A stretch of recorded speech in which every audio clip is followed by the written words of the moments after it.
Welcome to Manasa recipes. అందరికీ ఎంతగానో నచ్చే గోంగూరతో గోంగూర ఎగ్ ఫ్రై. ఇది చాలా టేస్టీగా ఉంటుంది. దీన్ని మీరు కూడా ఒకసారి ఇలా తప్పకుండా ట్రై చేయండి.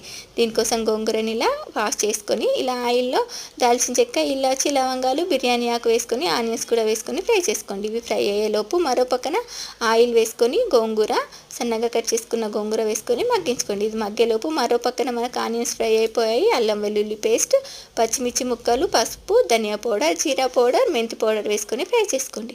దీనిలోకి టమాటా ముక్కలు కూడా వేసుకొని మీకు టేస్ట్కి సరిపడా సాల్ట్ వేసుకొని మెత్తగా మగ్గించుకోండి. మరో పక్కన ఈ గోంగూర మగ్గిపోయింది, స్మాష్ చేసి రెడీగా పెట్టుకోండి. ఈలోపు మనకు టమాటా ముక్కలు ఇలా మెత్తగా ఉడికిన తర్వాత బాయిల్ చేసుకున్న ఎగ్స్ వేసుకొని 2 మినిట్స్ ఫ్రై చేసుకొని మీకు టేస్ట్కి సరిపడా కారం వేసుకొని ఫ్రై చేసుకున్న తర్వాత ఉడికించి పెట్టుకున్న గోంగూరని వేసుకొని ఇలా ఆయిల్ పైకి తేలేంత వరకు ఉడికించి కొత్తిమీరని వేసి సర్వ్ చేసేసుకోవడమే. మీకు నచ్చిందా? అయితే వెంటనే సబ్స్క్రైబ్ చేసుకోండి. Thank you for watching my video.